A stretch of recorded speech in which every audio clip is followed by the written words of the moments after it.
લ્યા ભાઈ, લાગે છે હવે ગુજરાતમાં ચૂંટણી આવી ગઈ, કારણ કે આમ આદમી પાર્ટીએ પ્રચાર શરૂ કરી દીધો છે.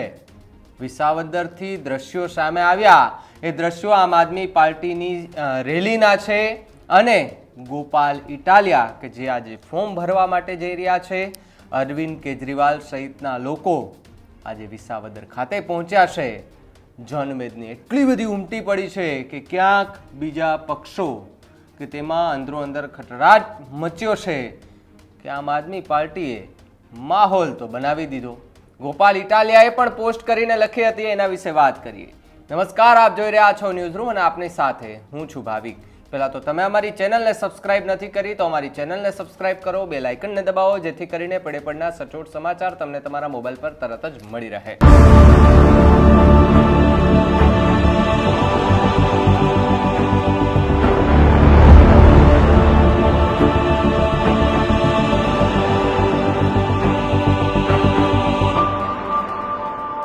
ગોપાલ ઇટાલિયા આમ આદમી પાર્ટીના નેતા અને વિસાવદર પેટા ચૂંટણીના ઉમેદવાર. આમ આદમી પાર્ટી એમને ટિકિટ આપી છે અને આજે ફોર્મ ભરવા માટે જઈ રહ્યા છે. ત્યારે એમણે ફેસબુક પર ફોટા પોસ્ટ કરીને લખ્યું છે કે આજરોજ વિસાવદર વિધાનસભાના ઉમેદવાર તરીકે મારું ચૂંટણી ફોર્મ ભરવાના દિવસે મોણિયા ગામે બિરાજમાન ભગવતી આઈશ્રી નાગબાઈ માતાજીના મંદિરે સજોડે દર્શન કરી અને આશીર્વાદ મેળવ્યા. જય મા નાગબાઈ, જય માતાજી. આ પોસ્ટ લખી ત્યારબાદ નીચે બીજી પોસ્ટ કરી જેની અંદર રેલીના દ્રશ્યો છે. એ રેલીના દ્રશ્યોમાં આમ આદમી પાર્ટીના પીળા ખેસ દેખાઈ રહ્યા છે, જનમેદની છે અને ગોપાલ ઇટાલિયા છે કે તેમણે લખ્યું છે આમ આદમી પાર્ટી જિંદાબાદ. ડાલામથ્થા હાવજના સમર્થનમાં 87 વિસાવદર ભેસાણ જુનાગઢ ગ્રામ્ય વિધાનસભા ઉમેદવારી પત્ર જન આશીર્વાદ યાત્રા. આ દ્રશ્યો સામે આવતાની સાથે જ અત્યારે રાજકારણ ગરમાયું છે કે આમ આદમી પાર્ટીએ ચૂંટણી પહેલા પોતાની કહેવાય ને કે પોતાનો માહોલ બનાવી દીધો છે લોકોને આકર્ષવા. જો કે લોકોની સાથે ગોપાલ ઇટાલિયા લગભગ 1.5 મહિનાથી જોવા મળતા હતા. ખેડૂતો સાથે સૌથી મુખ્ય ચર્ચા થતી હોય તો ગોપાલ ઇટાલિયાની ડાયરીની હતી, કારણ કે જેટલી સભા જેટલા લોકોને મળ્યા છે એ કંઈક નોટ કરતા હતા.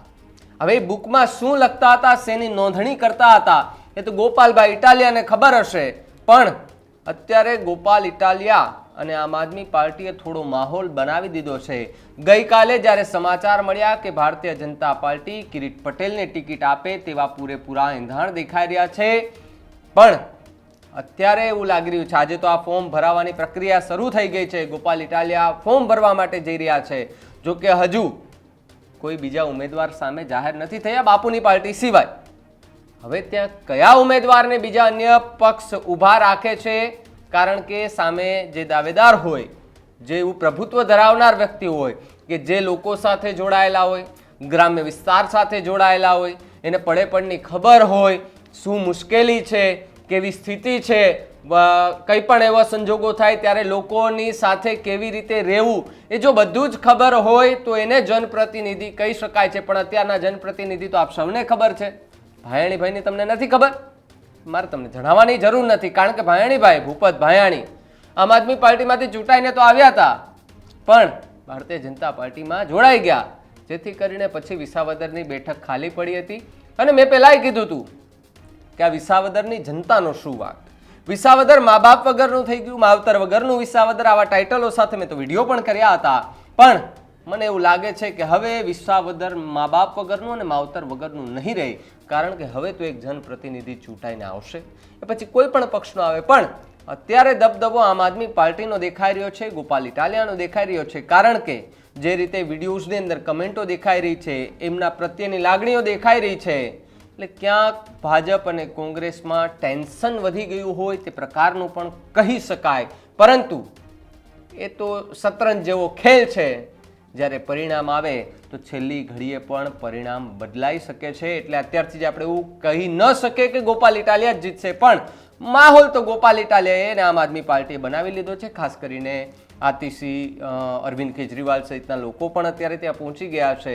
સ્વાભાવિકપણે જે રેલીના દ્રશ્યો આપણે જોયા એ દ્રશ્યોની અંદર કેટલી બધી પબ્લિક જનમેદની ઉમટી પડી છે, પોતાની રીતે બધી પ્રતિક્રિયાઓ પણ આપી રહ્યા છે. પણ હવે તો ગોપાલ ઇટાલિયા કે જેમણે આજે માતાજીના દર્શન કરી આશીર્વાદ સજોડે લઈ અને ફોર્મ ભરવાની પ્રક્રિયા જે છે અને રેલી સ્વરૂપે ફોર્મ ભરવા માટે જઈ રહ્યા છે.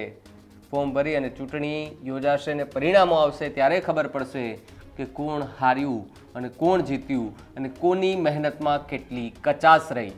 તો સમય આવતા જ ખબર પડશે. પણ તમને શું લાગે છે, ગોપાલ ઇટાલિયા જીતશે કે કેમ અને એને હરાવવા વાળું કોણ હશે? જો તમને ખબર હોય તો કમેન્ટ કરીને ખાસ જણાવજો. જોતા રહેજો ન્યૂઝ રૂમ. નમસ્કાર.